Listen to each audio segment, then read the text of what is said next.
What's going on, everybody? Welcome to the Fresh Podcast, where we bring you everything fresh in entertainment. I'm your host, Drew Brumfield, and join with me, we got the whole cast again. We have Randy. How are you doing? Hey guys. All right. Seth is back again. Hello, biggest And AC Unity fan here. Yeah. and everyone's favorite game designer, Robert. But even though the creed says everything is permitted, that doesn't Oh my actually mean that everything is permitted. Maybe we should flip the SEO And video it- to explain that again. And if we couldn't, and if it wasn't obvious by those intros, we're sticking with Assassin's Creed. Because, for those who don't know, a few days ago, as of recording this podcast, they did a bunch of announcements. They had their big 15th anniversary showcase where they kind of showed off the future of Assassin's Creed, what games they're working on, and even had some nice trailers of, hey, this is what we've done in the past. So, before I get super into it, just real quick general thoughts. How'd you guys enjoy, the showcase? It was only 30 minutes, not the longest thing, but had a bunch of stuff in it. Randy, how'd you like it? I enjoyed actually getting a lot of information out of it, or a decent amount. I mean, there wasn't any gameplay, unfortunately, which I think is everyone's biggest problem with it. They're like, wow, no gameplay. But to be fair, there's nothing coming out this year that they announced at the showcase. So we're still waiting until 2023. So I kind of get why we didn't have gameplay. And even then, 2023, it wasn't even locked in a month or even holiday was said. It was just 2023 for the earliest thing. Technically, we are getting one thing this year, but it's a Valhalla DLC, but I see what you mean. I wasn't counting that. Yeah. Wow. Okay.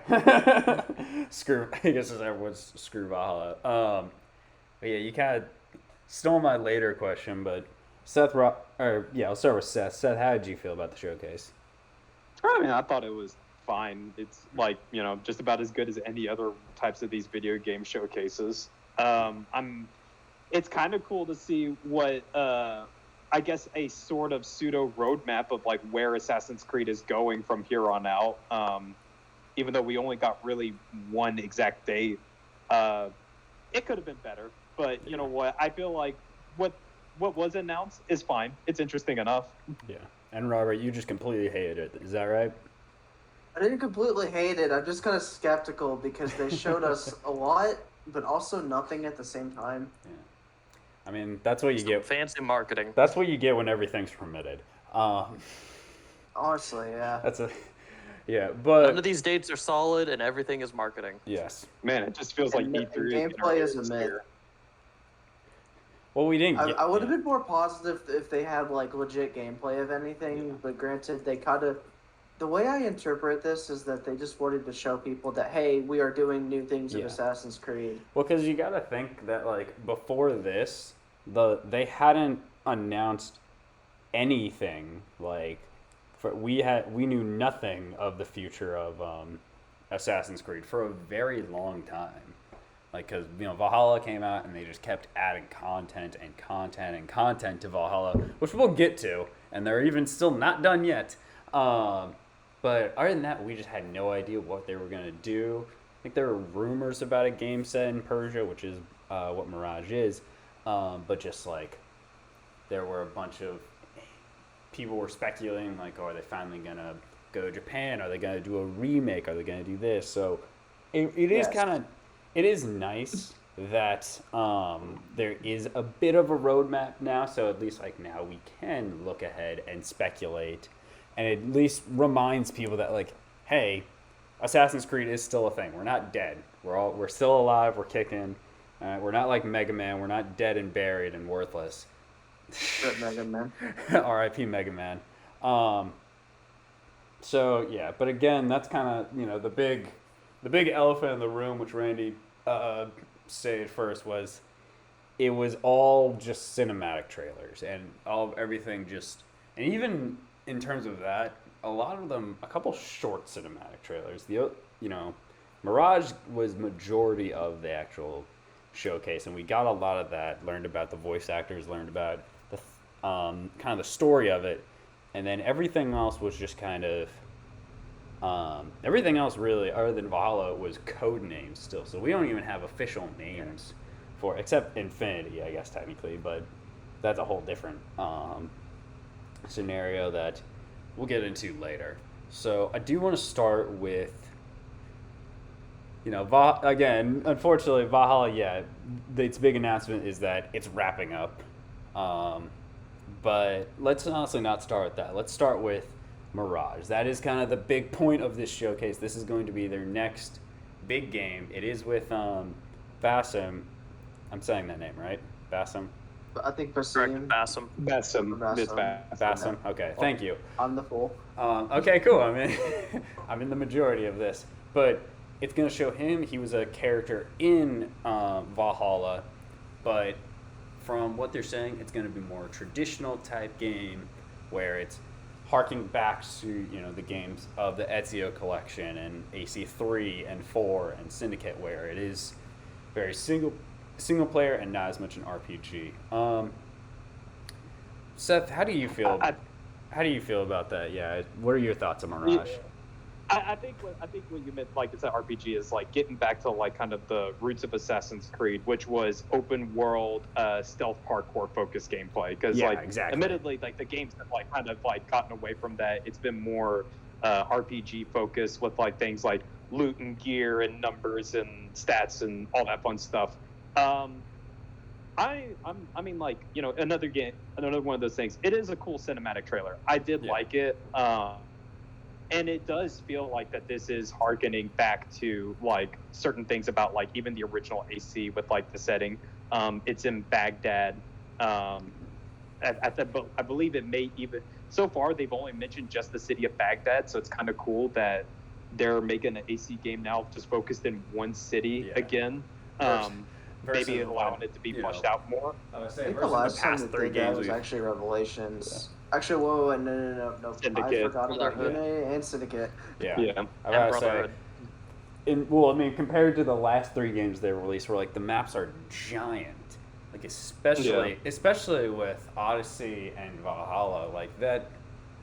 It's gonna be nice to like go into like an open world where like I can start recognizing every corner, or like it's not incredibly unfeasible to complete the entire game.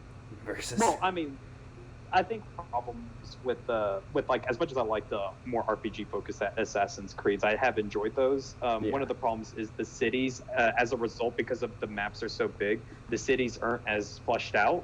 So like, it would be cool to see what happens whenever Ubi dedicates more resources into just fleshing out one city versus having to make an entire like country or nation inside their video game. Like I said, it like the cinematic trailer is cool. I really think there should have been some gameplay shown, especially since this, like, they're trying to echo elements of like the first Assassin's Creed.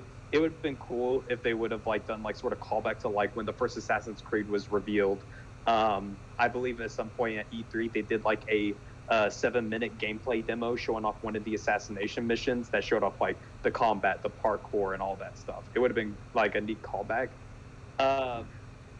The part that has me about Assassin's Creed Mirage is the fact that this started off, I believe, rumor is this started off as a DLC for Valhalla, which makes me think that this is going to be using, of course, the same engine from Valhalla, which isn't the bad thing, but it's like, okay, so you're using the bones of Valhalla to build your standalone game. It's like, how is this game going to look? Are you going to actually be able to refine the parkour system? Because the parkour system in Valhalla is very simplistic. The stealth is kind of buggy in Valhalla as well. Like, I feel like this, like, if you're going for a game that echoes more of the older Assassin's Creeds, the fact that it's being built on the bones of, like, the RPG one has me a bit skeptical if they'll be able to technically pull it off. Yeah. Well, speaking of, you said it's the same engine? Yeah. Well, like, I don't know if this is the same engine, but I'm assuming, like, since this was originally being built as DLC for Valhalla, I would assume they're probably working in the same engine. It's possible, but yeah, because the last time they did like a quote unquote traditional Assassin's Creed was like Syndicate, and that engine's incredibly old. So I would imagine they're not using that. Well, yeah, So- it's also just redirecting like assets. Like if they were already working on the DLC and they were like, Yeah. "Hey, this would work better as like its own standalone game," then I imagine that like the assets are still in like the old engine. But I mean, we don't. Valhalla. I mean, to be fair, we don't know when they decided to make it its own game. It could have been That's still in like like where they hadn't actually made it, where they're literally just throwing ideas at the board. That's true. So, but again, I mean, you do bring up a point because this is something that Randy brought up to me. Of apparently, it is at least the pre-order. It's only $50, and they have talked that like, it's going to be shorter. So there's a bit of like, well, how short are we talking about? Like, is this just going to be a real like an above average DLC, or is it going to be like?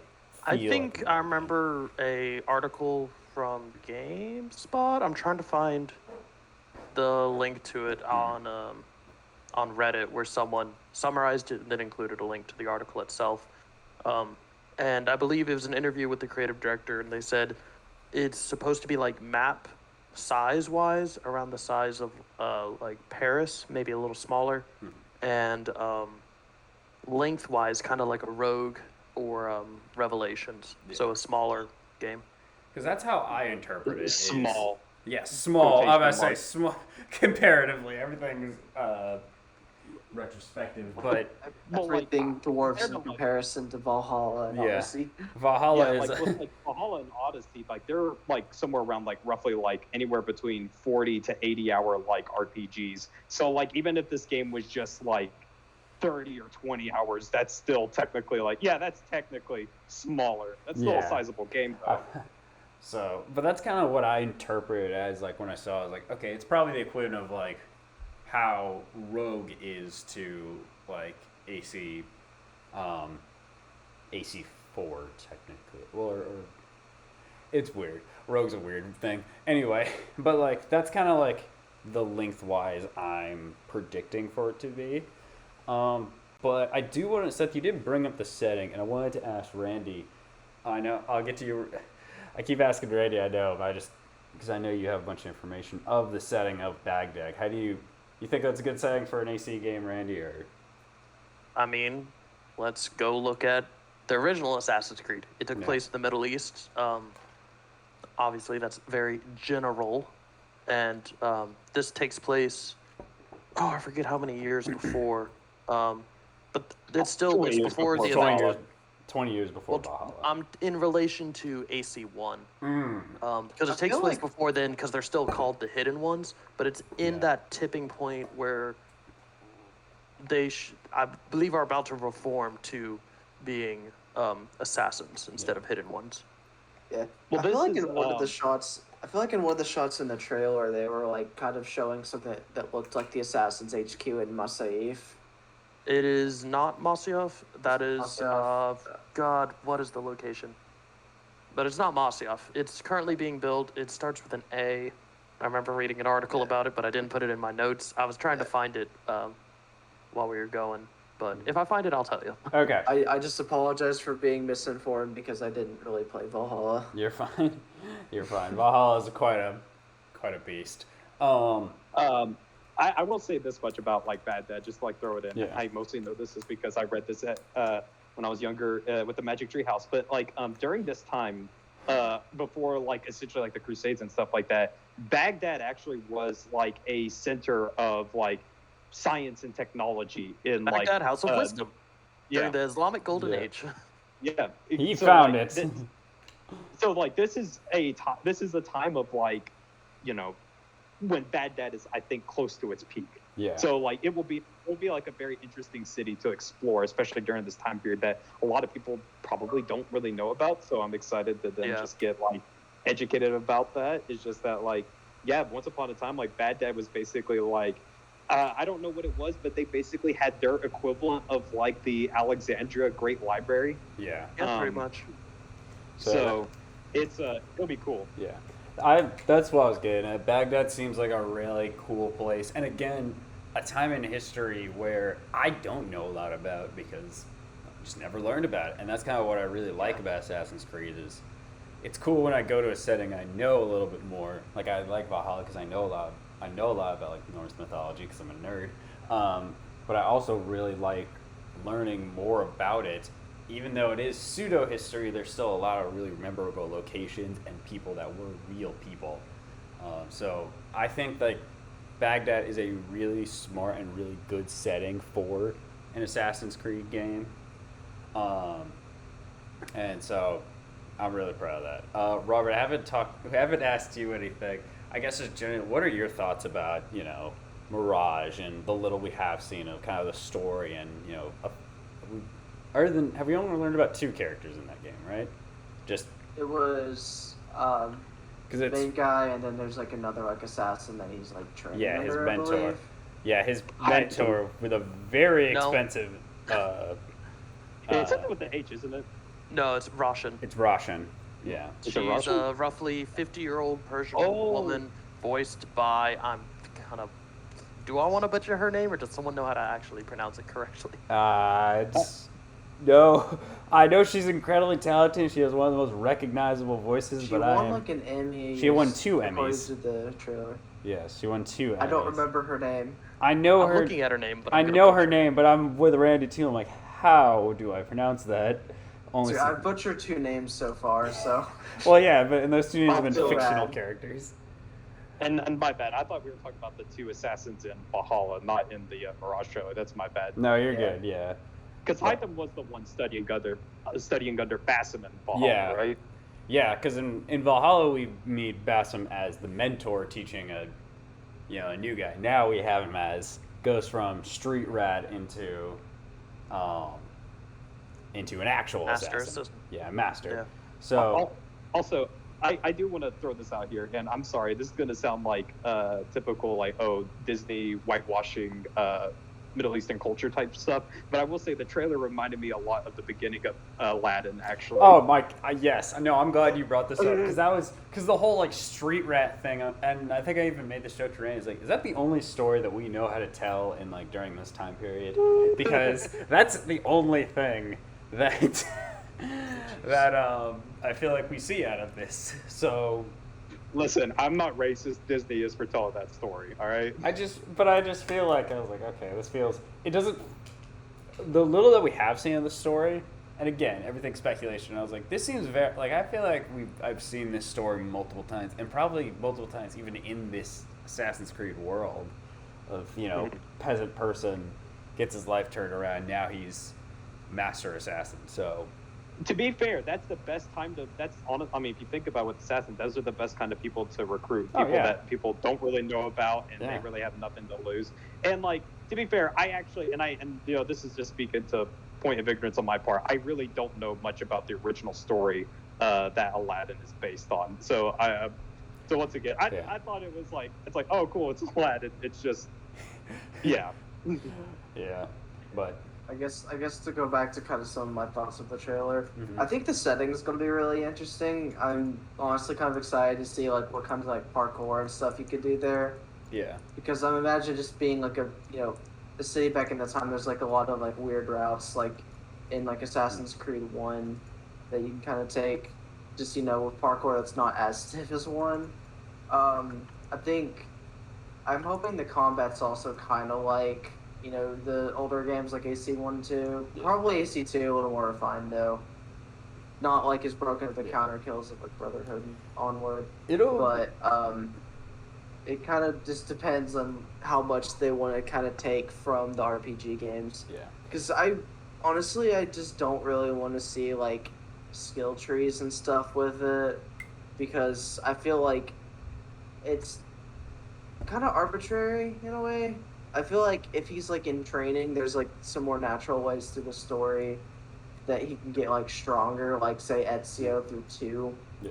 like eventually getting a second hidden blade, getting the climbing glove, stuff like that. Like your Just, progression with- and your leveling up is tied to the story. Like you don't have any control of it. Your character Yeah. gets stronger just as you complete missions because you're just getting new equipment. It's like, I love me in a good RPG, but I don't know if I'm like always the biggest fan of how Assassin's Creed does it. Okay. I promise you, I will bet money that Mirage will have a skill tree. Yeah. I don't Yeah, think it's that's gonna the be. thing.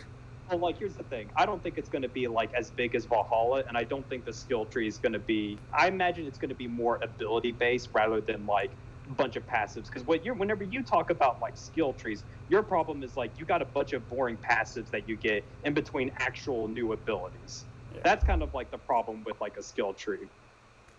So, yeah, if it's something that could be more like, I'll have to double check on if there's a skill tree or not.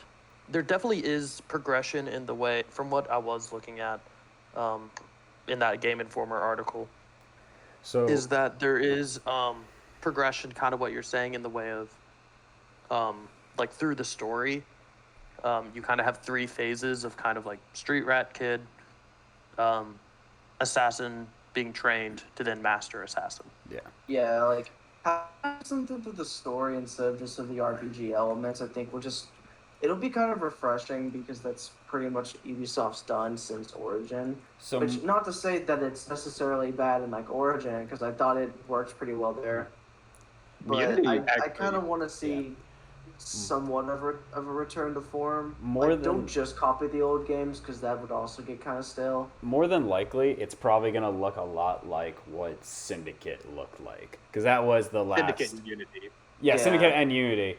I played Syndicate more recently, so it's the one in my mind. But where it is more like when you get upgrade, it actually is like a new ability each time, not really so much passives, and you can go through that tree. And honestly, it probably the best example to I think Syndicate. Because Syndicate is the last time they did a Assassin's Creed style game like this, so it would be an interesting comparison from that and how they did progression in that versus what they ended up doing in Mirage. So Yeah. that'll be. And honestly, I think I'd be okay with a small skill tree like that, because I didn't mind that in Syndicate, especially like how different your 2 characters were. But not gonna talk about Syndicate. Think right of now. like Jacob and Evie was they each had like different specialties. Yeah. That kind of set them apart. Even more in the skill tree kind of furthered their like development in Yeah. that sense. So that'll But be. that was more like each of those skills had a more substantial difference in like how you played the game. Yeah, that's what I mean. Like, where it'll probably be, if there is a skill tree, it'll look like that, where like you'll feel the real difference versus like in Valhalla, where it takes you like 50 levels before you actually start noticing anything. Yeah. The game will okay. really make you feel like Balsam. Double checking a GameSpot interview that someone did with Jean-Luc Salah, which is Assassin's Creed Mirage art director, saying that there's not going to be a branching skill tree of abilities to parse through. The scope is going to be more of a medium-sized Assassin's Creed game. Quote, Mirage is going to be a condensed experience. It's more focused game. Its size is something like Rogue or Revelations, just to give you an idea of its scope. So, Good. Yeah, There you 'cause go. that's what I was So, expecting. I honestly, found the that's- article. Honestly, that's like pretty much what I've wanted and why that's like I'm looking forward to this the most out of all the games. Yeah. Like, I think most people that I've seen like who've watched the trailer and stuff think that Mirage is probably what they're most excited for too. Yeah, definitely. Because I feel like a lot of people kind of are getting like the burnout from the open world RPG Yeah. games because that's like been the last like 3 games trying a new formula and such. It's not Yeah. saying it was a. It wasn't a. I would have to disagree with that point, but we'll get into that later. Yeah. I'm about to say we'll get into that when we get into the next, or it's not the very next announcement, but I think that we've been on Mirage enough, so we probably could move Okay. on. Before we go to anything Okay. else, though, Go do you ahead. want me to run down the bullet points of things I've found via the GameSpot article? And Yeah, just go other, go ahead, like, go ahead. Yeah, reports? yes, Do it. please. Just so you can Feel free to. I guess I'll stop at each one and be like opinions. All right. So, recap. Randy gets to be the host for a It's minute. set in Baghdad during the Islamic Golden Age, about 20 years before Valhalla. According to, I think that's still a GameSpot article, it will have black box assassinations like in Unity and Syndicate. I know this was something they did have, I think, in one of the expansions for Valhalla. To be fair, I haven't been Siege playing. of So wait, expansion. real Yeah. quick, pause. Siege of Paris, there was kind of black box-esque missions. They're going to expand on that and be more like Unity and Syndicate black box assassinations. Pause for a minute. Just for myself and people listening, for those who don't know, what's black box assassination? What is that? Okay, so basically, you know your target is going to be, I'll just use Unity as one that they used at the trailer. You know that your target is going to be at Notre Dame. Okay. You go to Notre Dame, and you kind of are sitting on a building a ways away. You start the mission, and pretty much it goes, all right, you can do the dumb thing and just run straight in there and try and kill him. You're probably going to die with all the guards. Yeah. It gives you a rundown saying, hey, there's X number of guards, and there's, let's say, an infiltration opportunity, a distraction opportunity, and a unique kill opportunity, as an example. I know Syndicate expanded on this and they had more opportunities, but I'm just going off the one I remember the most off of Unity. You're good. So it's kind of like that. You're given, okay, you know your target's in this area. Here are some options. Go have fun. Figure out what you want to do. To try Basically, basically what you're talking about is You ever played a Hitman game? I was about to say that. So yeah, like they're basically going to be like large open-ended missions with like different routes for different ways to like infiltrate and assassinate your target. Yeah. Yeah. Okay. All right. Continuing. It says that there's new assassination animations that they've added. So he's not just gonna be looking like Eivor. So they've added new animations. Apparently, and this was kind of showed in the trailer when he's sitting on the bench and then he kills like 3 people assassinates 3 people rapidly. Apparently that is there is abilities in the game. One of the abilities is kind of called, I believe it's called Assassin Focus, where you can take down multiple enemies in quick successions. Kind of think Batman Arkham Knight Fear takedowns. Okay. Kind of like that. Or kind of in Red Dead when you can kind of slow down time and choose a couple targets and then take them out quickly. The Deadeye ability or whatever it's called.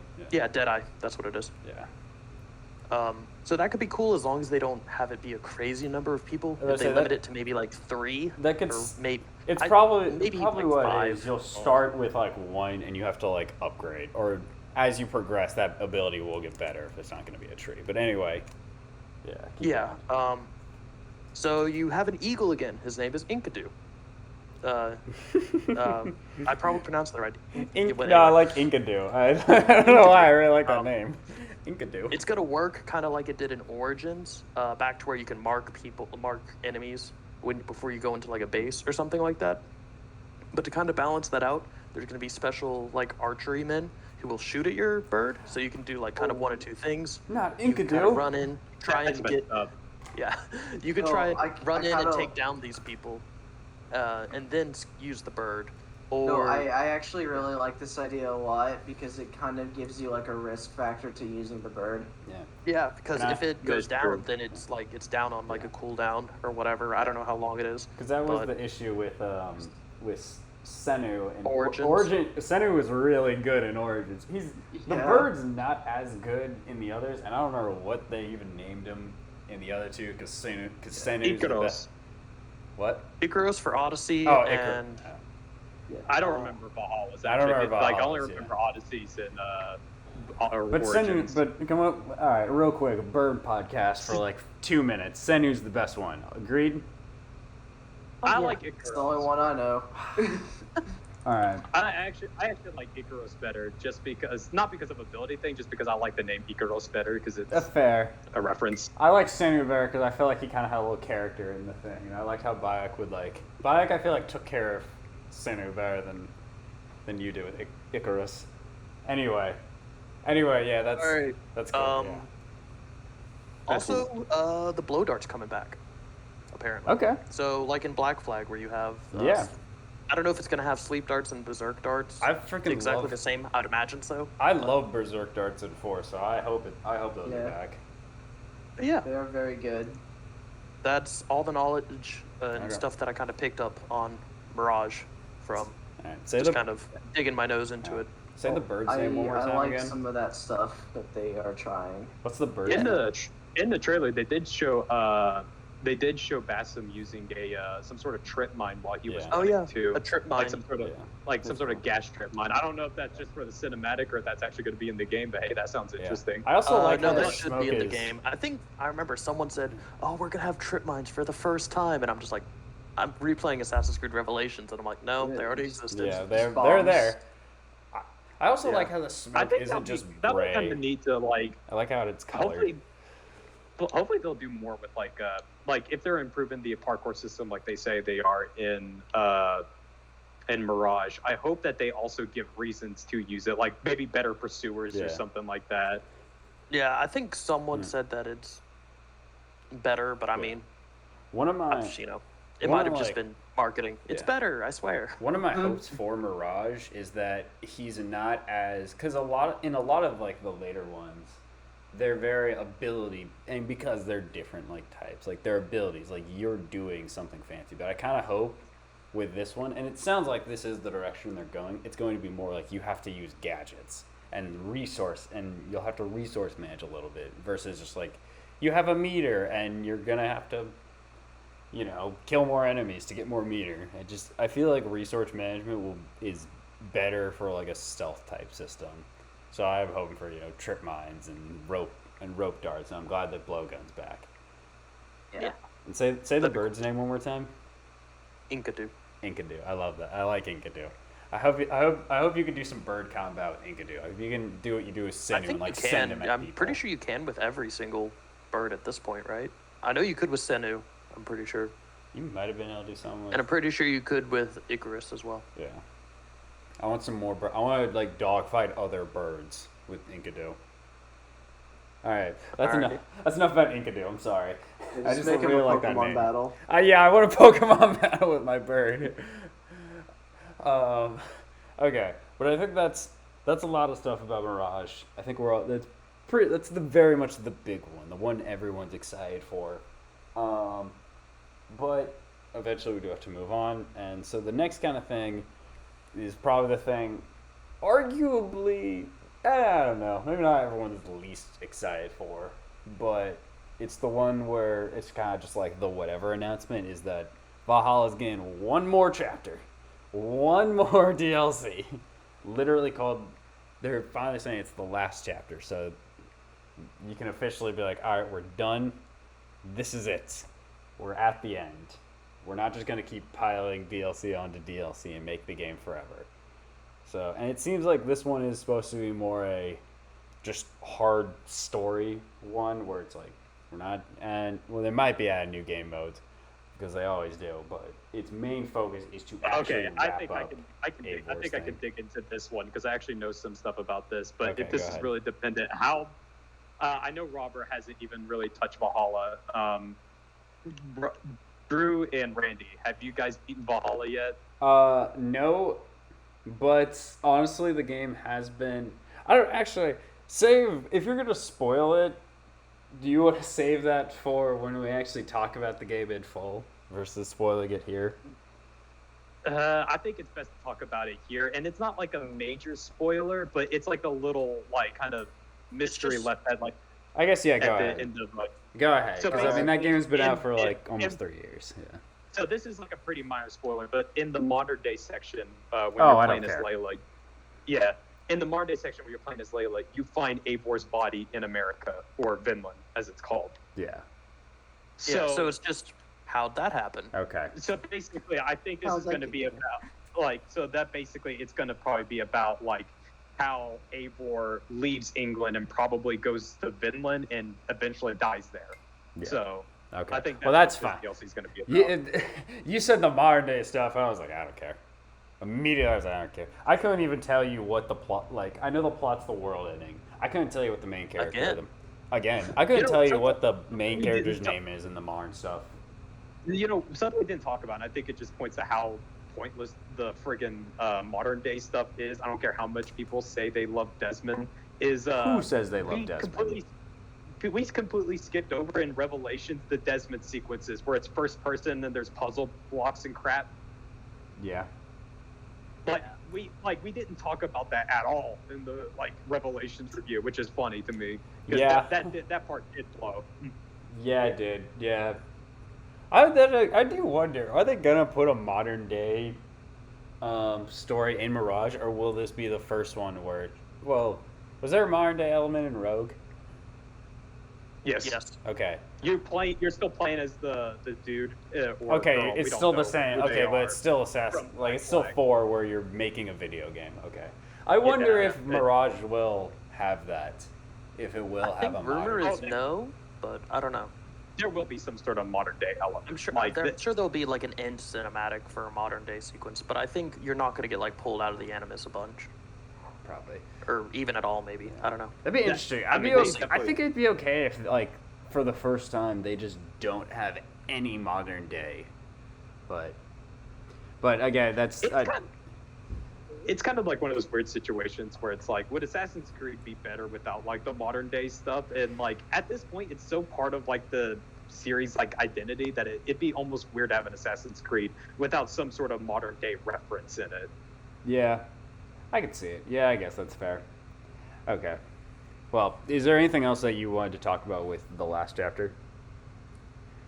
No, not really. I mean, I will say, if you want like some DLC like thoughts on this at least seems to be like a little bit like at least the DLC, the free DLC updates to Valhalla has gotten a lot better than how this game started off as. Because at first it was like really weird, pointless events and like the river raids mode and like that kind of stuff, which was boring. So at least like this is more like story content that you don't have to pay for, kind of like the Odyssey crossover, which while the Odyssey crossover was like sort of like whatever, like in terms of like the actual story, it was at least fun and had actual story to it versus like the other crap. It's always cool to see Assassin, like, 2 of the characters you played as come together. So, yeah. Or at least, plus like, also like hopefully I will say this much, Odyssey had like a similar DLC thing where it was like sort of like a goodbye to Alexio / Cassandra DLC that was actually done fairly well. Like I was kind of surprised like how well like it was like the greatest thing in the world, but it had like a fairly good wrap-up story. So I think about the same thing here with Eivor, even though I don't personally connect with Eivor as much as the other protagonists. Well, Eivor's just so. I'm not gonna get into that now. I'm gonna save that. Just Eivor is not much of a character because you make so many decisions. I had a dumb question on the topic of Valhalla. Was there paid DLC for it? Yes. Yes. Or was that would be that would be the like the Paris DLC, the Druids DLC, and most recently the big old like Norse mythology DLC. Yeah, which I will say that's the only one I'm interested in. But that said, going from, it'll be interesting to see how they wrap it up. But going from that, Quick interjection. yes. I figured out how to say her name. Okay, yeah, please do, because she's an incredibly talented voice actress. She is. Yes. The voice actor who's going to play the mentor for Basim, Yes.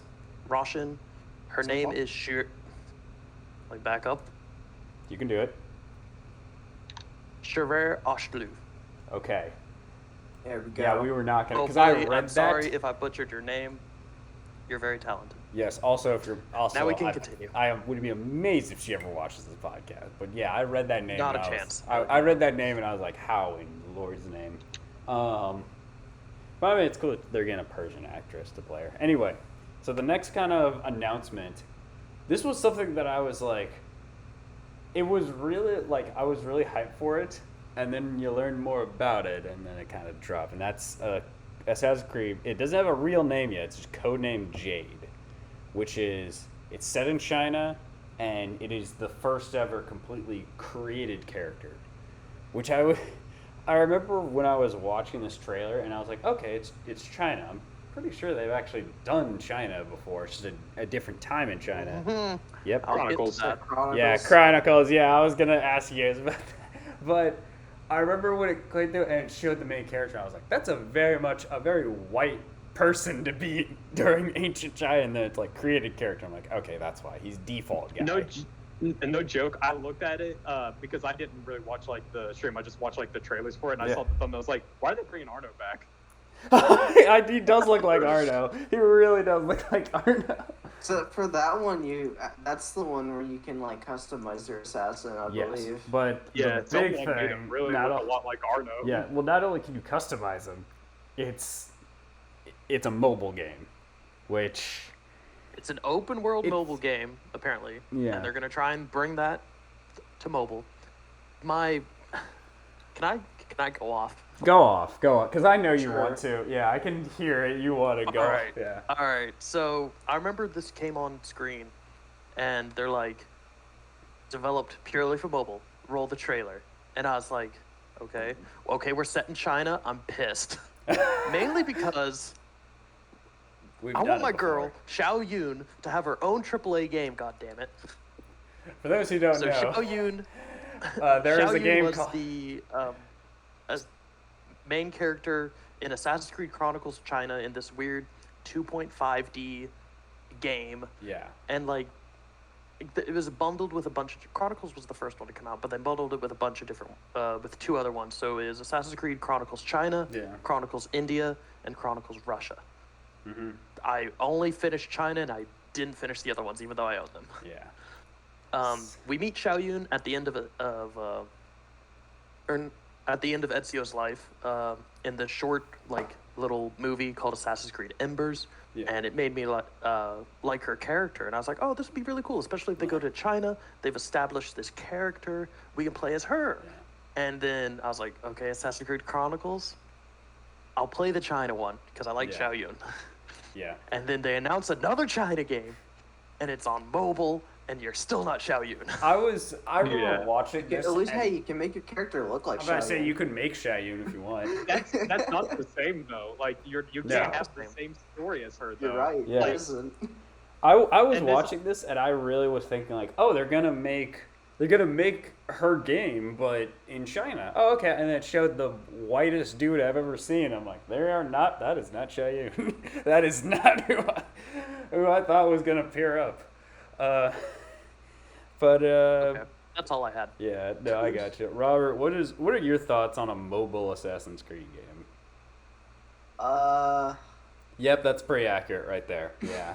No, you did it. You nailed on the coffin. That's pretty, like everyone's just like, that's a thing. With how good phones are for and how popular phones are for gaming these days, it's not too shocking of a decision to make. I hope it's good. I really don't know if it'll be good or not. Yeah. I- It is. I mean, We saw like Chinese architecture, yeah. and that's about it. I mean, it'll be something. It doesn't look. It probably won't be a free game because of Ubisoft and of how big they're making it. But if it's, I mean, maybe if it's cheap and everyone says it's good, I might look into it. But I kind of do agree with Randy. I was like, we've done China before, and like, but not. And If you want the sort of cynical version, it's just to make the mobile game money I mean, yes, that's because why. mobile's the biggest market. No, I mean I completely understand because everyone has a device to play this, so I completely understand why they do it mobile. But I feel like we've done you have a character, you have a Chinese character that actually is pretty cool, and you could make like a proper game for her. I mean, it's not proper; it's going to be on a phone, but you know what I mean, where it's an actual open world. You continue her story, but you just kind of decide like, no, we're just going to do a completely different thing. But just set, well, it's probably not the exact same time period, but just set in the same location. So it's I don't know, it's interesting. I don't know. It'll just be something to look at when it's like, I guess that's a thing. Moving on from that, unless Seth, did you have anything else to say about Codename Jade? Just a little history lesson that this game could turn out to be pretty good. Now, I haven't played it myself, but from what I've heard, like, this is going to be a little bit of a not a long history lesson, but like a long time ago, back in 2012, whenever the mobile AC 10 years game, ago. yeah, AC Liberation, where it was a tie-in to Assassin's Creed 3. You played as Aveline, not Connor. I remember that people were fairly impressed with that game because originally at the time it was only on, I think it was the Vita at the time. Yes, sir. Yep. Yeah, it was on the Vita, and people were surprisingly like, yeah, this is a full-fledged Assassin's Creed game on the Vita, and people liked it. And they did eventually end up porting it over to consoles. And I did So- play it. I thought it was. Yeah. I guess I don't really have any any thoughts on it, Yeah, but I mean, I played it. it was a thing. and like, dude, and like, you know what, like, you know, there's a chance that like this could be like, I don't think it's gonna be a game that blows anyone's socks off. It's like, yeah, AC Jade could be pretty good. Am I personally excited by it? Not really. Weirdly enough, I'm even less excited by it now that I know it has like a custom character to it. Yeah, Because it's like Assassin's Creed is one of those weird games where it's just like, I feel like even whenever you were able to make story choices, like each character always had like their own backstory and personality to them that kind of made them part of this like pantheon of like Assassin's Creed protagonists. So if it's a custom protagonist, it's like, I don't know, that probably means like that's not much to them and they're probably not going to be all that interesting. I think I completely agree with you because like that's the thing about Assassin's Creed, because it's such a single player focused game. The main characters, a lot of them stick out. Like, I mean, you think back to Altair, it wasn't as memorable in his very first game, but as the game went on, he kind of was like, okay, he's like the wise mentor. Ezio was always like started as a playboy and then kind of just turned into like the leader. Connor's boring. I'm joking. I make fun of Connor too much. But Kenway was like a rogue pirate and has like very memorable like moments to him. Even in Unity, Arno is arguably the most memorable thing in Unity. I mean, that's not really that big of a compliment. In Syndicate, really. yeah, but that's just because that's a Unity. But in Syndicate, I remember Evie and Jacob, and like, yeah, I actually genuinely believe those two were siblings, just because like they're bickering and they're arguing. Like, yeah, that's very much I a remember sibling their relationship. chemistry was really good. Like that's one of those things where like, and also even when you could start making choices, like Bayek is one of the best main characters we've had. Can't make Yeah, choices I- in this game. You don't make choices. Yeah. Oh, sorry, I'm Like, good. You're right. You didn't start making Odyssey choices until. introduced that. Thank you. Yeah. But yeah, like, and that's kind of why Cassandra also still had a little bit of story to her. It was a bit more make your own, but like she was still.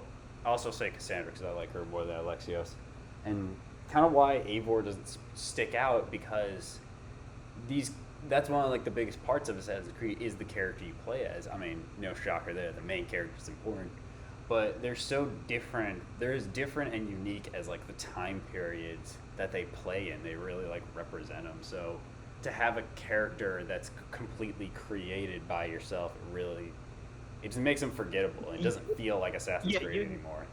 Yeah, well, the thing is, it's not just that. It's just, you know, that like because it's a custom character, it's like, all right, then we can't flesh out this character too much because Exactly. this character is supposed to be a reflection of the player. So you know that like, I think what makes things work with like Alexios / Cassandra is the fact that like a lot of their story was tied to like their family and trying to like piece that together and their relationships with those people. Yeah. Even with Eivor.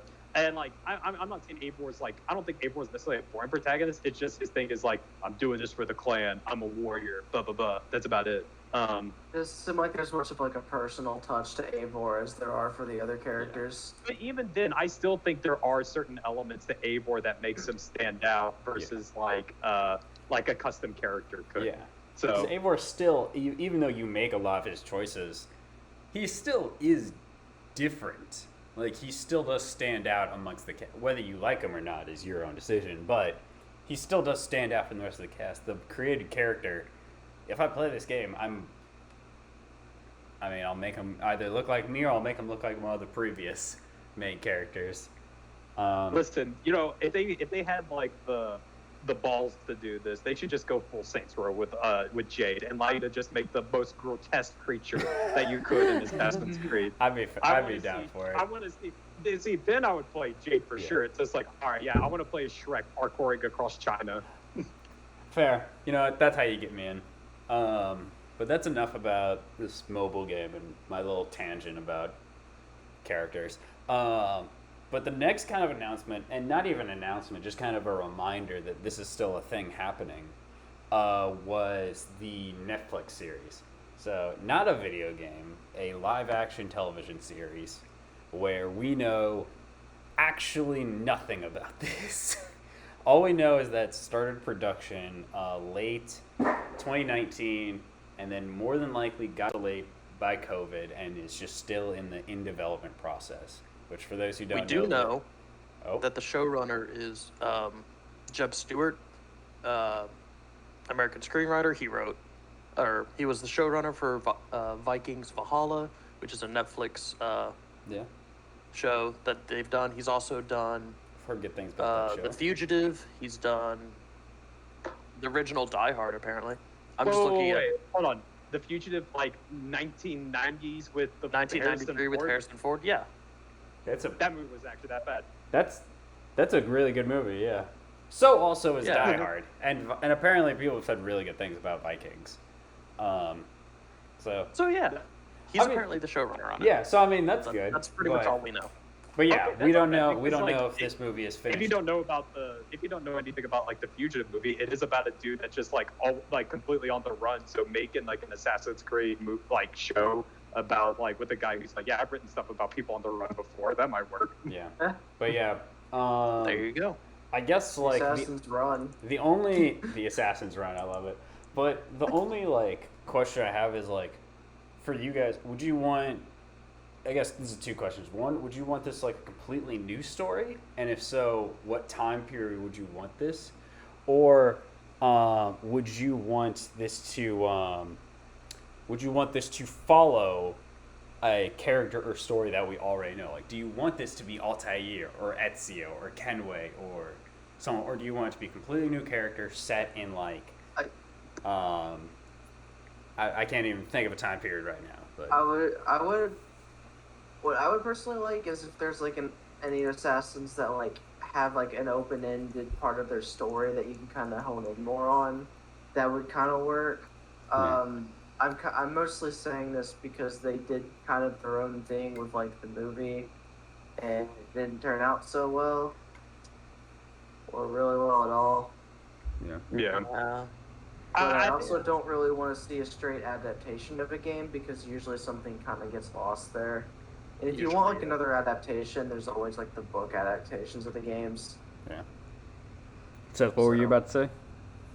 I think that's like the thing that would have to get me excited is like if it's like a brand new assassin or someone like that, I wouldn't care. Like I have like no investment. I'm already not that invested in an Assassin's Creed show. So if you make it about like here's our new custom character for the Assassin's Creed show, it'll make me care even less.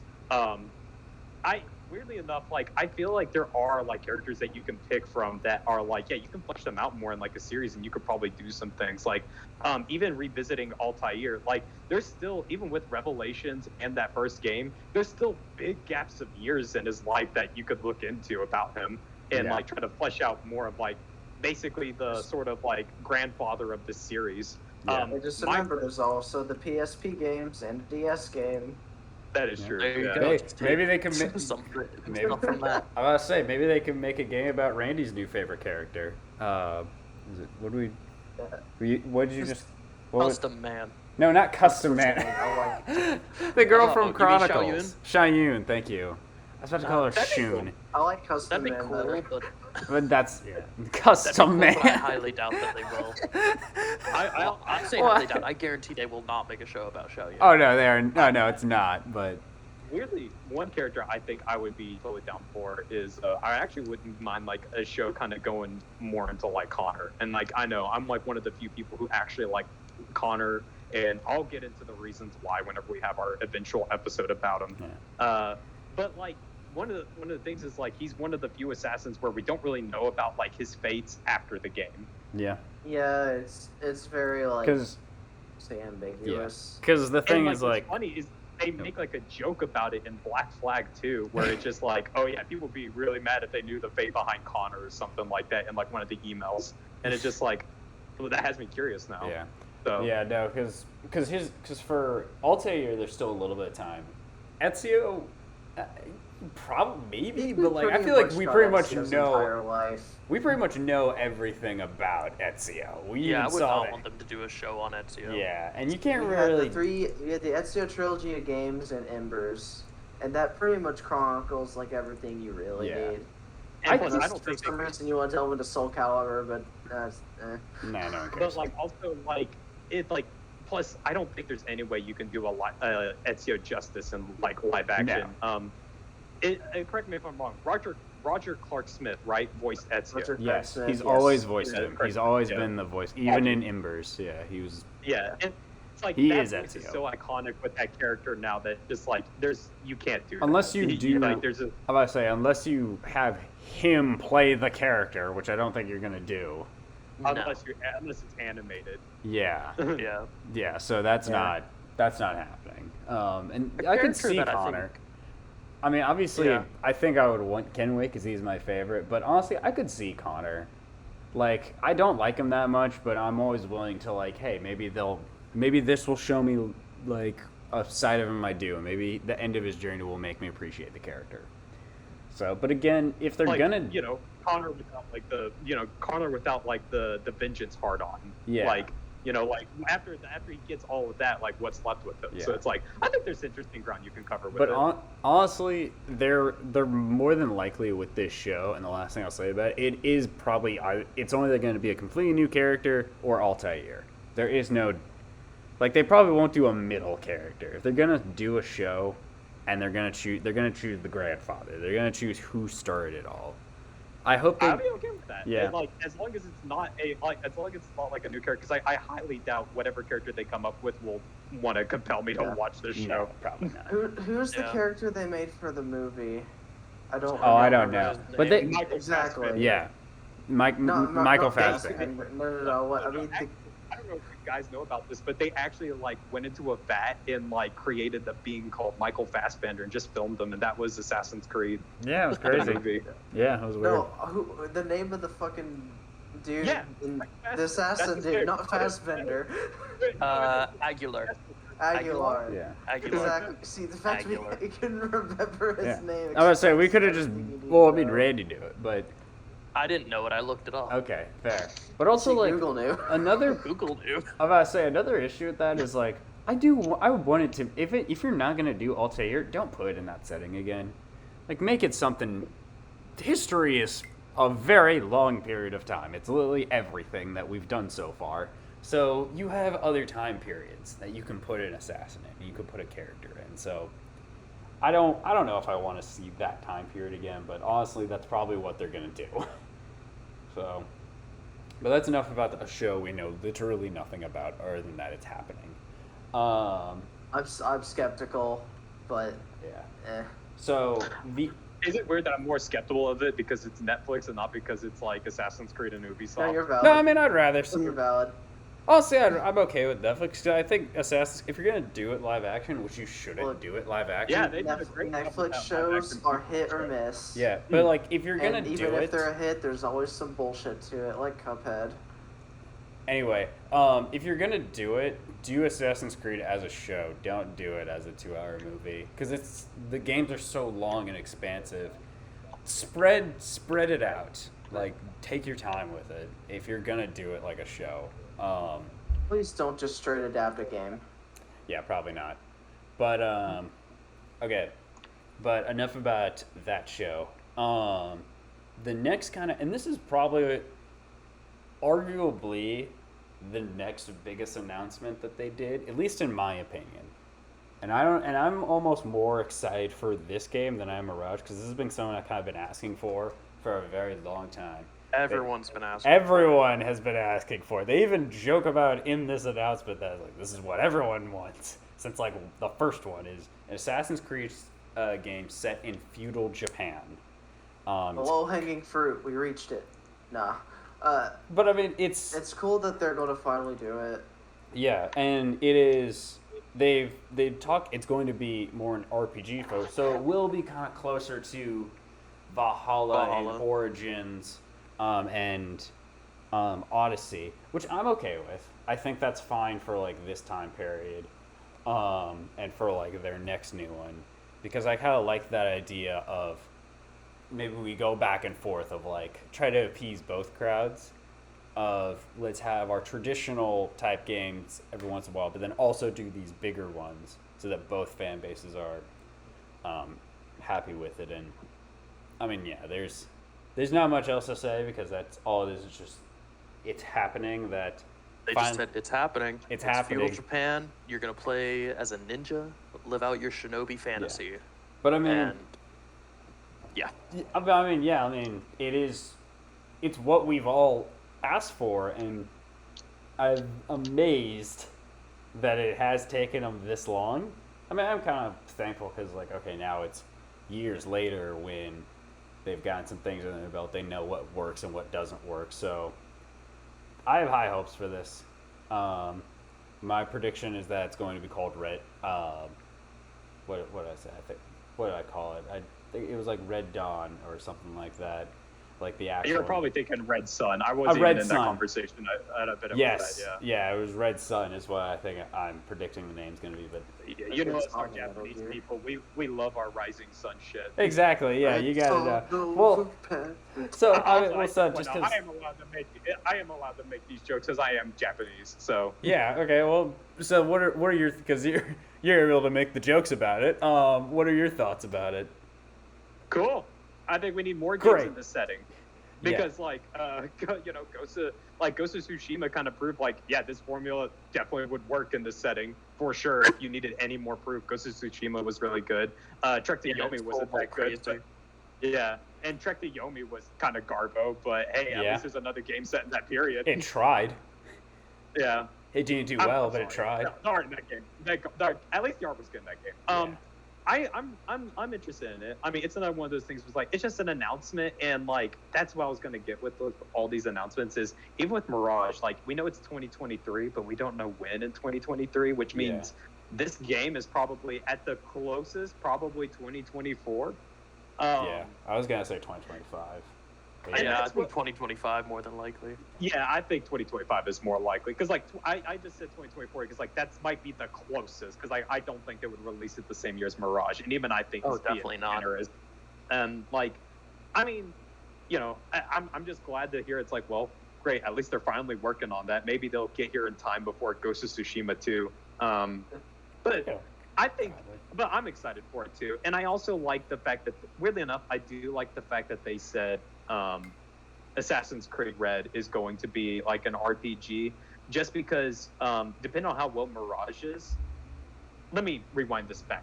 So Yeah. we should probably say that like it's not just Assassin's Creed codename Red. It is going to be part of their big live service platform, which is AC Infinity. If you paid Yeah. attention to any leaks, you've kind of known this game was coming.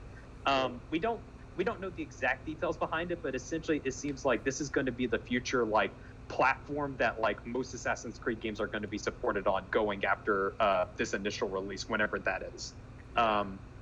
So I'm a bit skeptical because like with live service games when they come out, they all turn out to be dookie most of the time when they first come out, and they have to like recover afterwards. Hopefully they can avoid that pitfall, but in theory, AC Infinity actually doesn't sound like that terrible of an idea. One game that you download, and like you just whenever a new game comes out or an update or whatever, like pick what you want and download it. Granted, we don't know what it is, but in theory, if Infinity is like that, that could be nice. Having a platform like that where there's like a little bit more, I'd imagine, some ease of putting in content to it, since it's based on like I would assume one engine, would be helpful. I am like even more excited than just the concept of Codename Red is the idea that like, well, if we're going to update this with new Assassin's Creed games, it's like, oh, we put out an RPG one this year. Don't worry, the next year we might alternate. It's like this is a more stealth-focused Assassin's Creed. Yeah. They're going to put out Assassin's Creeds every year or every other year if they can. There's no avoiding much. that. Yeah, it used to be a yearly thing, and then they kind of Yeah. stopped after Syndicate. Well, because Yeah. Syndicate didn't do as well because money. Yeah, and here's the thing, like they're not gonna like. I know that Robert brought this up. It's like about Assassin's Creed fatigue, and here's the thing. I do think that like among like the most hardcore of players and stuff like that, there is fatigue with the Assassin's Creed series, but with the most general audiences, I don't think so. the past 3 Assassin's Creed games, Origins, Odyssey, Valhalla, each one that comes out sells even more than the last. Valhalla right now is the best-selling Assassin's Creed game. Yeah. The part that really sold me, it's like, oh, Assassin's Creed is bigger than what any of us think of as more diehard gaming audiences. My news director is playing Odyssey. He talked with me and he just yeah, I've been playing I never played Assassin's Creed, but I've been playing that Greek one. It's like Odyssey. It's like, yeah, that one. I've been really enjoying it. It's just among the more casual audience, yeah. Assassin's Creed is like Call of Duty. Yeah. It's that big. Well, because and just the base idea of what Assassin's Creed is very appealing. It's an open world game set in whatever cool part of history you want. There's a reason that and it's not just because I like the characters, but there's a reason that my favorites are Black Flag, and honestly we joke about it a lot with Valhalla because those are some of my favorite time periods. The Caribbeans is a really cool setting to play in. Vikings are awesome. The Greek one is really cool. Origins, Egyptian mythology. I liked Origins a lot. Yeah, I say because Randy loves Egyptian mythology, so it's very appealing to people, and that's why I think Red Sun will be good because who doesn't like ninjas? Who doesn't like ninjas? Yeah, and exactly. samurais? Yeah, so There's a time period for you. Yeah, exactly. So I mean, that's point. I do want to see more games in that time period, so that's why I'm excited for as excited I could be over a freaking announcement trailer. That was 50 seconds. Yeah. We know that this kind of reminds. We know where it is. We don't even know this kind of reminds me of whenever we have the E3 announcements. I remember a couple of years ago when just it's okay, cool, Xbox with oh look, they are making a new Fable game. We now know that for sure. God knows when that actually is going to come out, but hey, it's cool that at least Fable's still getting a title. Seth, I think that was a lie. I don't think there's actually a real Fable. I think they just said that to make you happy. You specifically, it's just not a anyone fever else. dream. It's just no a fable. I high-fived myself. That was a think great I joke. joke I'm proud of that joke. All right. I think even more interesting about the if they can pull it off right is the potential for Infinity. One last thing I'll leave it on is more than just alternating between games. Infinity could be a good format to maybe remaster or remake games. If they're ever 1 year, it's we want to put on a remastered or a remake of AC1 or something like that. You could turn Infinity into a Master Chief Collection type deal where you that's update what it I with. was thinking about when they announced it. Yeah. So we'll see. We still don't really know too much about what exactly Infinity Yeah, is. other than it's kind of it's a platform. Some people are saying toward what you're saying, it's going to be almost like a hub, kind of like Master Chief Collection that you download and then you download aspects of it. Other people are it's just going to be the new Uplay launcher basically, but it's just Assassin's Creed. Who knows? Yeah. Interesting. Well, one thing that I was because they also just because now that we're on Infinity, and I'll go back to the last announcement, but we'll do that later. The thing with Infinity is they did bring up the idea of multiplayer. They specifically did talk about that. And he did. Don't worry, I'll set you up, but I'm coming to you. And they did set up that it's going to return to the classic form of multiplayer, what a lot of specific fans have been asking for. So, Randy, are you excited? It was If you want to find a needle in the haystack, it's back. I was so pumped. He was we've been looking at trying to bring back a standalone multiplayer version, and I audibly went, hell yeah! I was so excited. I mean, if you listen to the last podcast about Revelations, I won't go on about it. I have too many hours in Assassin's Creed multiplayer, and they just shut down the servers for Brotherhood Revelations and Assassin's Creed 3 multiplayer. So technically, the only one left is Black Flag, but you can probably only find lobbies on PC for it, but yeah, I've missed it. I'll leave it at that. What actually happened is the AC devs were just listening to podcasts this Randy guy will definitely play the game at least. We will get a lot of money from this one dude at the very least. Oh yeah. So how much money does he spend on gyms and Smite? Shit, let's get him. Leave me alone. Wow, this is I have a turned big boy job. I can do this. turned a I don't bash have and to spend my Randy. money. But yeah, I mean, Well, I'm excited for the well. idea to bring back multiplayer. If they do it, also if they do it in the style of this Infinity thing, that'll be interesting because it won't be tied to a specific game. So Or a specific time period. or specific. That was what I was getting at. What we were talking so you can have about a on our shit ton of characters. on our previous Assassin's Creed, where it's like you can have Vikings versus pirates versus whoever, and just as long as the NPCs look exactly like you, and so it doesn't matter. And then maybe even different game modes, like what Seth was talking about in Among Us type game mode. If they really do Among Us. listen to the podcast, they definitely don't, but maybe. So I think that's a cool aspect to bring back the multiplayer. So the last thing in the showcase that I'll talk about, I'm just gonna straight go to Randy because this is we know the least about it. I'm even confused where the setting is. I'm gonna be honest. It's just called Codename Hex. It seems to be kind of more like a witchcraft and like a foresty area. Randy, you said you had or looked up something about it. Okay.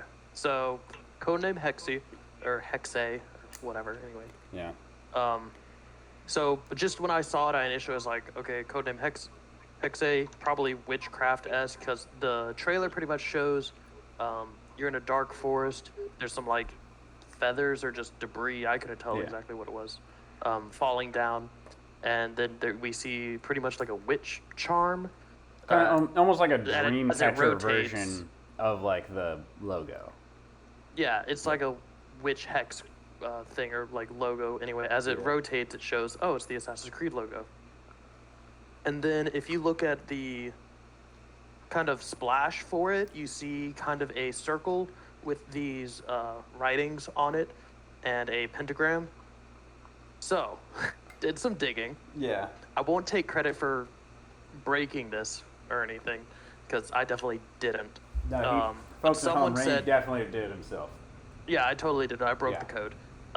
Basically, the sketches and writing on it seems to be, once you kind of decode it, comes out with a German phrase, and it's pretty much the "we work in the dark to serve the light," I believe, is what it was, which is a common phrase that's said One of the tenants. throughout the Assassin's Creed games, but Yeah. it's in German, and particularly kind of an older style of German. And so we're like, okay, we think it's kind of this witch trials situation. It's definitely in Germany. So where does that leave us? That leaves us 16th, 17th century during the Holy Roman Empire witch trials in Germany. Okay. Interesting. That's actually, that's That's a actually really very- impressive that's a that like very- people found that out. Yeah, but- because even at the end of that splash, the one of the presenters is like, I can't wait to see our community dig into all the little aspects and try and find the Easter eggs of this trailer. So that pretty much immediately people went, okay, there's something here. Yeah. Well, so people on the They say internet it's a very different game, a different style of Assassin's Creed game. Maybe some horror elements. I'm thinking it's gonna have a lot of mystical elements, kind of like some of the Valhalla DLCs, is what I'm thinking, or some of the investigations that are in Valhalla. I'm thinking it's gonna be something like that, if I had to guess. That could be interesting because again, time period, know nothing about,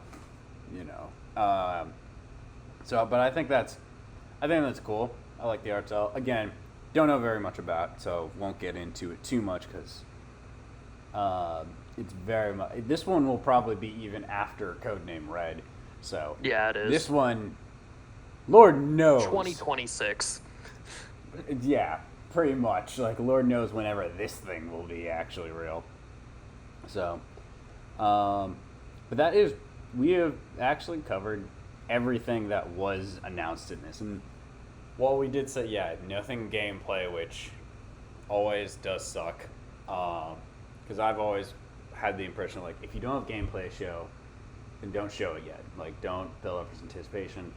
The only reason I'll have an exception for this is because this is the 15th anniversary of Assassin's Creed, so like, okay, They we at need least something. talked about a lot of stuff that they want to do. Yeah. Probably also just to not have it get leaked. Ubisoft is known for leaking Yeah, they're pretty Sure. bad about in it. Assassin's Creed. anything that's like Ubisoft, it's like probably gonna get leaked. Yeah, probably. So, but that is pretty much everything. Again, the big takeaway is Mirage. That is kind of the big part of this, and the really what most people are like either looking forward to or talking about. The only other thing that I will say that is exciting is Codename Red, and that's just again because it's fine. They're finally doing what everyone has been asking for. But Hey, I mean, like I said, if you want to get people on your like live service, you put the game that like everybody's been asking for on it. I was about to say Like- that's a great way to introduce it. Yeah. That's true. Yeah. So, because I think all of us pretty much have the same opinion about what we're looking forward to the most.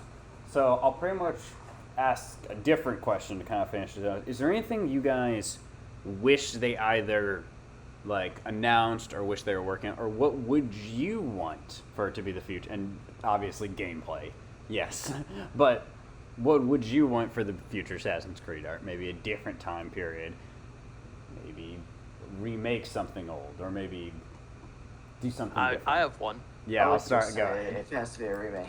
Yeah. All right, if they're gonna remake something, and I'm not talking remaster, just upscale the resolutions. Remake AC1. That's Because what there I were was so about many to say. little tips off, and I got so excited. So basically, when they announced that, hey, at Ubisoft Forward, we're gonna do a special Assassin's Creed showcase. There was a live stream, I think like a month before, and so it was going to the Assassin's Creed section, and it's kind of showing cuts and snippets of all the trailers that they've done, just to be like, hey, Assassin's Creed, remember how much you liked the thing? We're doing For Assassin's Creed 1, for Assassin's Creed 1, it had like a more vibrant colored trailer, because the initial trailer, if you go watch it on YouTube or whatever, it's very like washed out. It's kind of like gray and whatnot. And then it shows like a more vibrant trailer. I'm like, okay, why would you do that? And then on like, there's, just saying, hey, it's 15 years of Assassin's Creed. Here's kind of some of the events and stuff leading up to the Assassin's Creed showcase that they did at Ubisoft Forward. And on the Ubisoft Forward one, it was Altair was like the last slot. Now, to be fair, it's just each protagonist going in reverse. So the most recent one was Eivor, and it just goes down the line. But it ended on Altair. I was like, okay, so it's like an updated looking trailer. Altair is particularly on the last day. And I'm just like, hey, there's something here, maybe? Are you trying to say that there might be a remake or something to do with AC1? And then there was nothing. Yeah. And I was sad.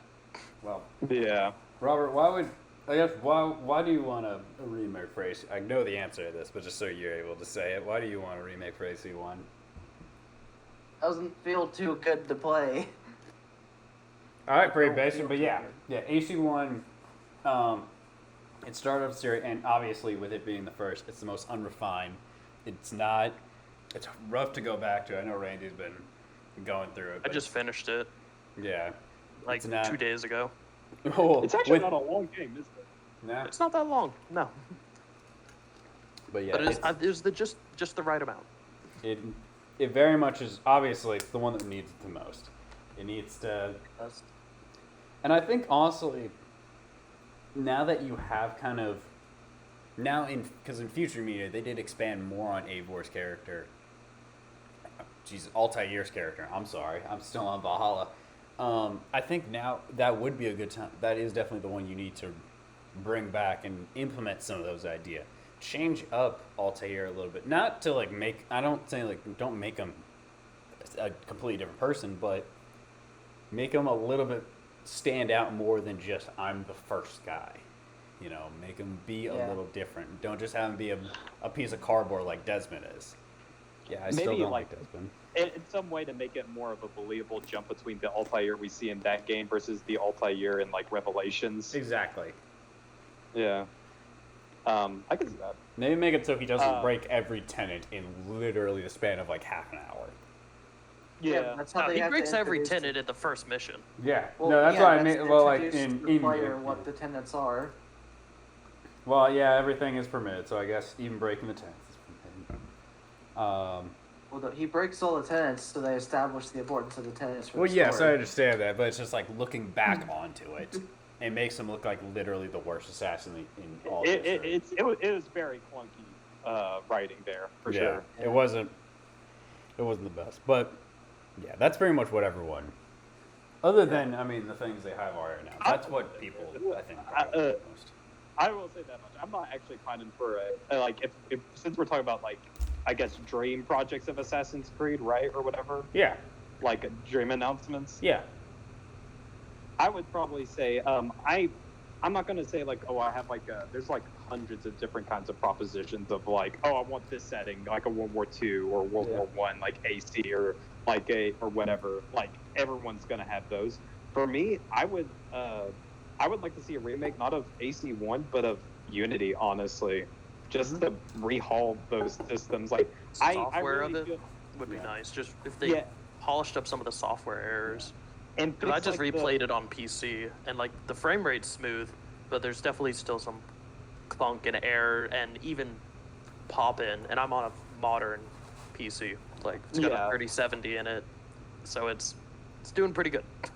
Yeah, and also like in general, just revamp things. Like in my opinion, improve the parkour of Unity. The animations already look great, but like give it a little bit more flexibility and freedom. Give it like air ledge grabs and like side ejects. I know there's wall ejects, but like bring back also like side ejects. Maybe even like a couple of new tricks if you could. Revamp like the stealth. I've always felt like the stealth was very buggy in Unity, especially since like the HUD element of like how it lets you know people are detecting you is really awful. Just seeing a bunch of question marks sort of appear around your character, and it's not always exactly clear where it's coming from the enemies, or the fact that the cover system never works, or the fact that like All right. We get it. We understand. You hate Unity. Save it for the other episode, brother. Save it. You have your time. I promise. But in all seriousness, though, I would like them to take another stab at Unity because I really think that setting is something special.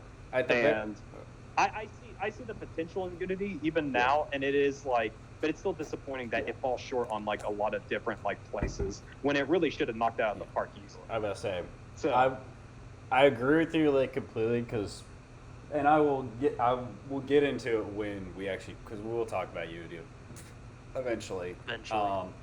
But I agree with you completely because it has a great setting, fantastic concept of co-op Assassin's Creed, just very poor execution. But now it's not the. Well, I mean, I would say all the complaints I have for Unity, you just listed off. But I think that's probably everything that we could say about the future of Assassin's Creed. You know, I do have positive. You know, I'm hopeful for the things they have announced. There's a couple things that I'm like, okay, I'm really excited for. And then there's the Netflix show.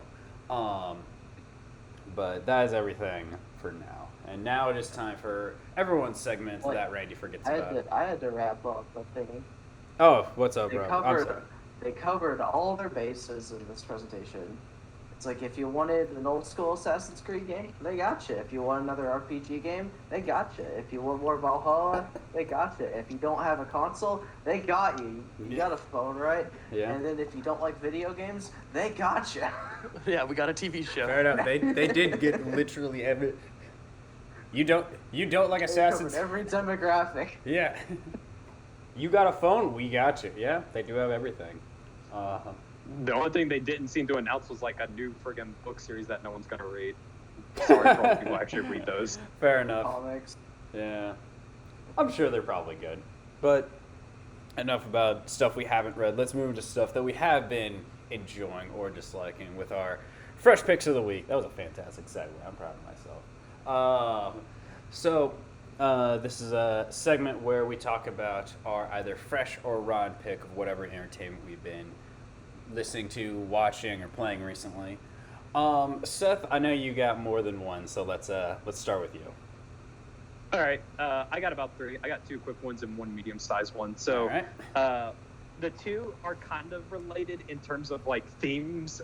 In genre is is two movies I saw like within a week of each other. I saw Prey and I saw Nope within like a week of each other. Both are essentially alien horror films, and both are really good. And I don't know, those two films are now up there as like some of my favorites this year. Yeah. At least definitely like my top two, Nope and Prey. I won't talk too much about it because I don't want to spoil it. All I have to say is, interesting enough, both movies kind of tackle similar themes about predator and prey relationships, and that's all. I'll leave it at that. I was about to say, I've definitely we've talked about Prey for a very brief part because it was one of my picks as well, and I've also seen Nope. Very good. Both very good. No, I was and I'll say this again. I said this earlier, but Prey, I wish was not just on streaming, and I had to convince a lot of my friends and a lot of the people I knew. I was like, no, watch this movie. It is really good. Like I would go see it if they had like an IMAX re-release. Yeah, no, I would like, definitely I'll see it if they put this in IMAX. It was like definitely, if you have not seen it yet and you have even the mildest curiosity about it, go see it. It's a great concept. And then Nope is also it's a Jordan Peele movie, and he really hasn't had a miss yet. So I put Nope above Us. I don't know if it's as good as Get Out yet. I think Get Out still pretty much stands alone, but it's yeah. Nope is kind of like, if I had to rate it, it's like Nope may not be as good of a movie as Get Out, but gosh dang it, that I have a lot of fun with Nope. It's unsettling, it's creepy, it's also shockingly funny. Well, all Jordan Peele movies are like that. I keep forgetting that though. It's like, this is gonna be a scary movie. It's like, oh yeah, it's Jordan Peele. It's also gonna be really funny. Yeah.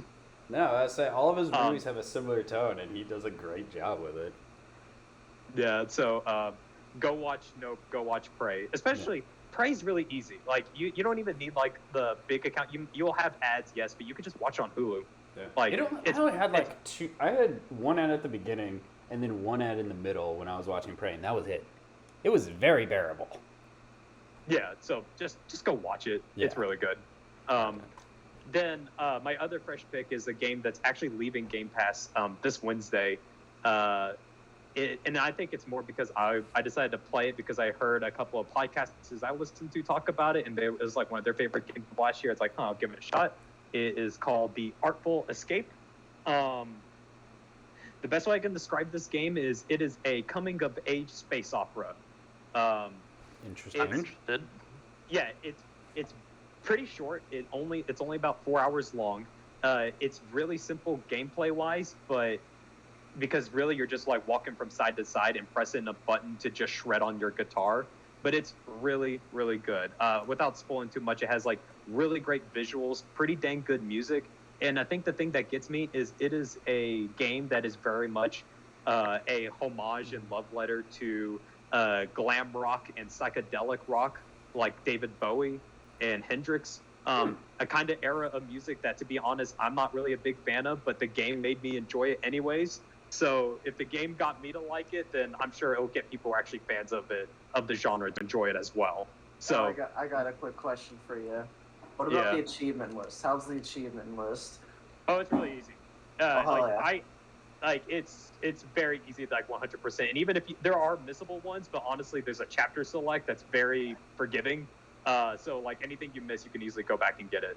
So cool. It's also an easy 1,000 if you're looking for that. It's just a very good game visually. It's also like it has a very like kind of simple but effective story about like a person trying to grow into themselves and figure out like sort of like, you know, what their purpose in life is. And it does it in this like really awesome, just trippy landscape that's just fueled by music. It does one of the coolest things where as you're platforming and running across screen, everything is in sync with the music. Your jumps, the way you shred on the guitar.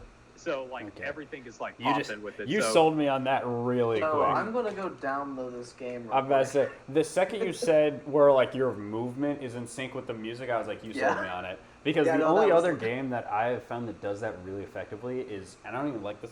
I'm not the biggest fan of this fighting game, but I still love the fact that it does that. Killer Instinct. The fact that like music is synced up with your gameplay is like, I love music. I love music trailers. And the fact that you can implement it into gameplay, because I love what it does in the movies. That's like one of those things, like it tickles a very specific itch in my brain. And it's really satisfying. So like that little thing alone is, I'm kind of sold on it already. Yeah, go play it. Like Say what's the title again?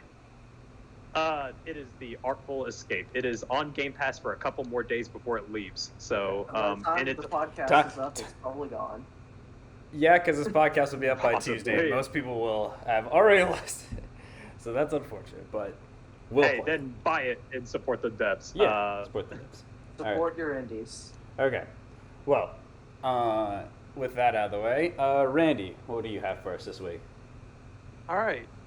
So, because Seth brought this up with kind of a bit more trippy or like psychedelic aspects of it, it made me remember a show that Will really loved, and I watched a good bit of it too, called Midnight Gospel. It's an animated show created by the creator of Adventure Time. It's an adult animated show, so don't show your kids. Oh no, my kids. Yeah. But basically, it's a show about a spacecaster. Like, it's an imaginary like video podcast broadcast to all of space, and basically the main character goes around, interviews different people on life, death, and everything in between. Basically, he interviews them through these crazy situations that are happening on screen, and he does this by going through a multiverse simulator that randomly generates a world and their inhabitants. And these interviews that he does with people is apparently based off of the co-creators Duncan Trussell's his own podcast. So they're not word for word the same, but it's kind of based off of that. And it's, I don't know, it's just really interesting. There's a lot of like psychedelic, interesting elements on screen. And yeah, just give it a watch. It's weird, but fun. I like it. I like where it makes you think a little. Yeah. On life and death and everything in between. Yeah. Oh, yeah, that sounds good. Getting a bit more of the trippy recommendations. I like it. All right. Robert, what do you have? Alright, so I got an anime this week. This is something that I watched when it came out, but I was showing this to my girlfriend because she wanted to watch it recently, and it's called ReZero, Starting Life in Another World from Zero. So there's like a what's the word I'm looking for? I guess people don't really like the genre called isekai, which is another world, because it's a genre in anime that's been like really like covered. So for most people, can you years. describe what that is? Because I don't think a lot of people other than us know what that is. Yeah. So yeah. That's what I was trying to describe, was that isekai just means in another world. So main character ends up in another world somehow, usually some kind of fantasy setting, and a lot of them tend to be a little trashy, for lack of a better term. But what Sword Art Online. Oh gosh, my throat. So, yes. Jesus. So what a terrible anime. So what ReZero does is it kind of turns a lot of like things you would expect in that kind of genre on its head. So like, while yes, the main character is Natsuki Subaru.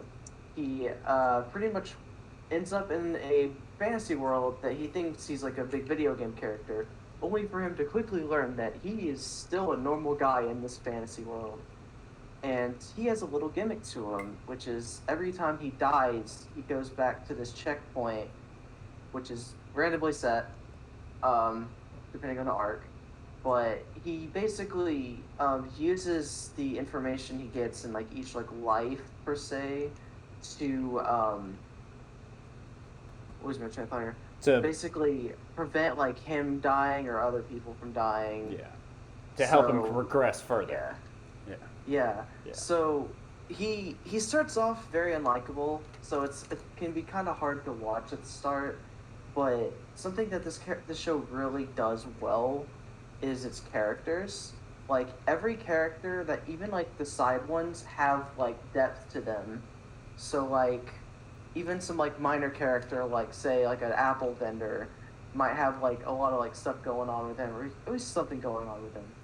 but there's a lot of like world building and such, and good character writing that it once you're hooked, you stay hooked. My only real warning, I guess, with it is it's not for the faint of heart. It is very fucking bloody. Yeah. I will say, I'm one of those people, I don't like that genre, mainly because there are so many bad versions of it. It's like, oh, we're a regular person stuck in a video game world. How wacky. And now I have a harem of a bunch of girls that look like they're 8, but they're being sexualized. Secretly 1,000. Yeah, and secretly they're actually 1,000,000 years old, so. But I will say, from what a lot of people and you have said, that's not what this is. This actually does that genre well, and I do like the concept because a movie I really like is Edge of Tomorrow, which has a very similar concept where the main character, every time he dies, he goes back to a certain point, and I think that concept is very interesting, and you could do a lot of like fun elements with you constantly reliving the same moment and reliving the same day. So it's an interesting. It doesn't seem like the terrible shows that have the same genre. Yeah.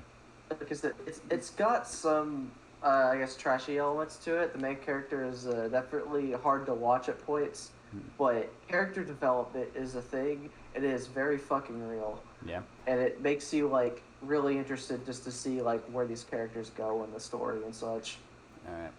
Well. Funny thing that you did mention Edge of Tomorrow, but it's actually since you mentioned it, it's actually first based on like a manga. Yes. All you need is kill.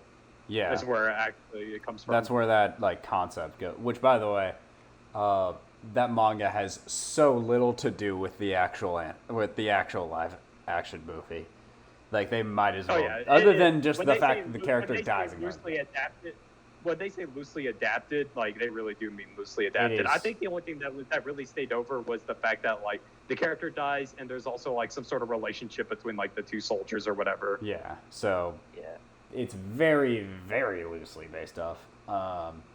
But speaking of keeping with the theme of anime recommendations, I also have one, and it's been a show that we've recommended, but a new season has come out of, or the final part of this season has come out. And that's JoJo's Bizarre Adventures Stone Ocean, which is, and it's the second part has come out to Netflix with the main, it's the new main character. She's stuck in a prison and she's trying to get out. And I don't want to talk too much about it because if you know what JoJo's Bizarre Adventure is, then you're probably already watching it because there's a very big fan base. But I will say this one definitely, it lives up to the rest of the seasons that's done. I haven't I have not completed the second part, but I'm getting through it. I'm almost done, and it's the same JoJo Bizarre Adventure as always. There is a little bit of the new enemy or new stand of the week, but they're all still like memorable characters. They're still really fun moments, and I like that because the big thing of this show, even though it is you have these stands that go and fight for you, a lot of the battles are won because someone outsmarted someone else. They think of very clever situations to get around these superpowers and unbeatable abilities. So I recommend it. It's on Netflix, and now pretty much with this coming out, all of JoJo is on Netflix. So definitely recommend that series, and this latest season definitely keeps that momentum moving forward. So, with that said, that is everything that we have today. I want to thank the three of you for joining me this week. It's been a pleasure. You're welcome. It's been fun. All right. And I want to thank everyone for tuning in and watching. It is very much appreciated. And stay safe out there.